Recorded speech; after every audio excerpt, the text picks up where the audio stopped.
தமிழ் சொந்தங்கள் அனைவருக்கும் வணக்கம். இன்றைக்கி நம்மளோட வீடியோவில் என்ன பார்க்க போகிறோன்னா, மைவி3யில் வந்து ஏமாந்தவங்களை வந்து பொருளாதார குற்றப்பிரிய காவல்துறை வந்து உரிய ஆவணங்களோட வந்து புகார் அளிக்க வந்து வாங்க அப்படின்னு சொல்லி சொல்லியிருக்காங்க.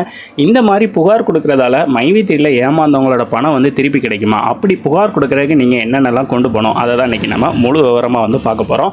ஃபஸ்ட்டு இந்த மோசடியில் வந்து இந்த மோசடியில் பாதிக்கப்பட்டவங்களுக்கு இந்த புகார் அளிக்கிற மூலமாக வந்து அமௌண்ட் வந்து கிடைக்குமா, அதுக்குரிய சாத்தியக்கூறு இருக்கா அப்படின்னு சொல்லி கேட்டிங்கன்னா 100% இருக்குது. ப்ரூஃபோடு நம்ம வந்து சொல்கிறோம் 100% இருக்குது.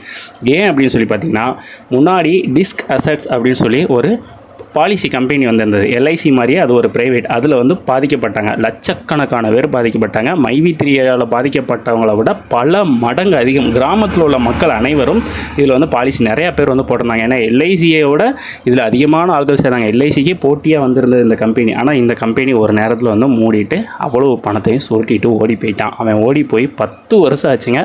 10 வருஷத்துக்கு அப்புறம் இப்போ போன மாதம் வந்து நீதிபதியே என்ன சொல்லியிருந்தார் அப்படின்னா, அந்த கம்பெனிக்கு எங்கெங்கெல்லாம் சொத்து அதை எல்லாமே ஜப்தி பண்ணி அதை சேல்ஸ் பண்ணி அந்த அமௌண்ட்டை இவங்களுக்கு வந்து கொடுக்கணும் அப்படின்னு சொல்லிட்டு எல்லா இடங்களையும் ஃபஸ்ட்டு வந்து ஜப்தி பண்ண ஆரம்பித்தாங்க. ஜப்தி பண்ணி முடிச்சுட்டு யார் யாரெல்லாம் பாதிக்கப்பட்டாங்க அப்படிங்கிற கணக்கு எடுக்க ஆரம்பித்தாங்க. அந்த ஏஜென்ட்கள் இருப்பாங்க பார்த்தீங்களா, அவங்கள பிடிச்சி யார் யாரெல்லாம் அவங்கக்கிட்ட பாலிசி போட்டாங்கன்ட்டு அதை வெப்சைட்டில் ஏற்றி இப்போ ஒரு மாதமாக டைம் கொடுத்துருந்தாங்க. அதில் பாதிக்கப்பட்ட எல்லாருமே ஆதார் கார்டும் பாஸ்புக்கும் உள்ள வந்து எந்த அக்கௌண்ட்டுக்கு உங்களுக்கு பணம் வேணும் அப்படிங்கிறத வந்து கொடுக்க சொல்லியிருந்தாங்க. அதோட கடைசி தேதி இந்த ஏப்ரல் எண்டு தான். ஒரு மாதமாக அது வந்து இப்போ வந்து அந்த அப்ளிகேஷன் போய்கிட்டு இருக்குது. அதில் போய் அந்த நம்பரை போட்டோம்னாலே நம்ம எவ்வளோ பே பண்ணோம் நம்மளோட ஃபுல் டீட்டெயில் வந்து வந்துடும். 10 வருஷத்துக்கு முந்தி ஒரு ஏமாத்தின ஒரு கம்பெனியில் உள்ள சொத்தை வந்து இப்போ மீட் எடுத்து இப்போ வந்து மக்களுக்கு கொடுக்குறாங்க. அதே சேம் பாலிசி தான் இதுலேயும் பண்ணுவாங்க. அதனால் கண்டிப்பாக நீங்கள் வந்து கம்ப்ளைண்ட் கொடுங்க. இப்போ கூட முட்டு கொடுக்குறதுக்கு நிறைய லீடர்ஸ் வருவாங்க. நம்ம கம்பெனி வந்து ரொம்ப நேர்மையான கம்பெனி, நம்ம சக்தியான அந்த ஃப்ராட் பையை வந்து ரொம்ப நல்லவன் யோக்கியம் அப்படின்னு சொல்லிட்டு வருவாங்க.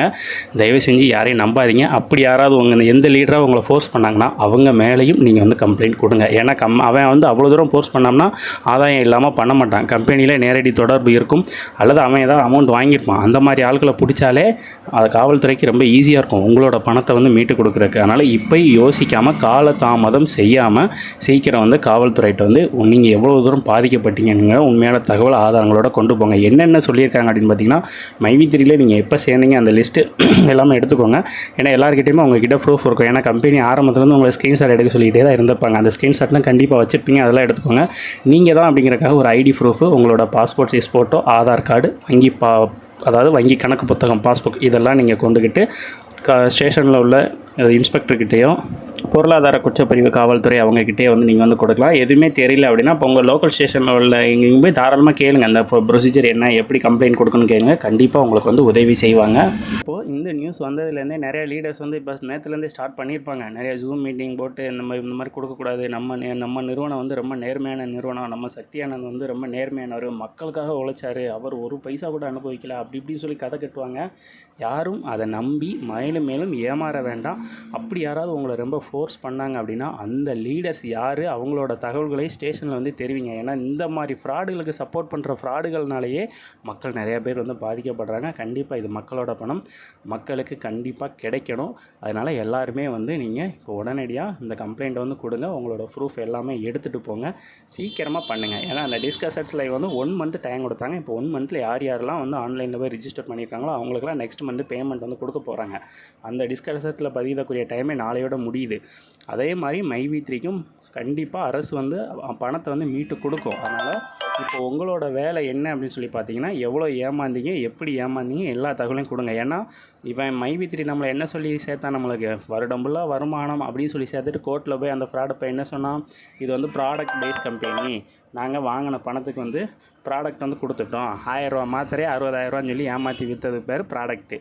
சரிங்களா? நம்ம எவ்வளோ டைம் ஏமாற்றிட்டோம், இனிமேலும் ஏமாறாங்க. சீக்கிரமாக போய் கம்ப்ளைண்ட் கொடுங்க. அப்போனா தான் உங்களோட பணம் உங்களுக்கு கிடைக்கும். ஏன்னா எவ்வளோ பேர் வந்து இஎம்ஐ கட்ட முடியாமல் வந்து தவிக்கிறோம், இதுக்காக நகையை வந்து அடமானம் வச்சோம், பேங்க்கில் லோன் போட்டு வாங்கினோம் அப்படின்லாம் சொன்னீங்க. இதுதான் மிக சரியான டைம். எல்லோரும் போய் வந்து கம்ப்ளைண்ட் கொடுங்க. யாரும் யூடியூப்லேயும் கம்பெனி கேஸ் கொடுக்காதீங்க அப்படின்னு சொல்லி எவனா சொன்னோம்னா அந்த யூடியூப் சேனல் காரனையும் சேர்த்து நீங்கள் வந்து கம்ப்ளைண்ட் தாராளமாக வந்து கொடுக்கலாம். தேங்க்யூ. அடுத்த வீடியோவில் சந்திக்கலாம்.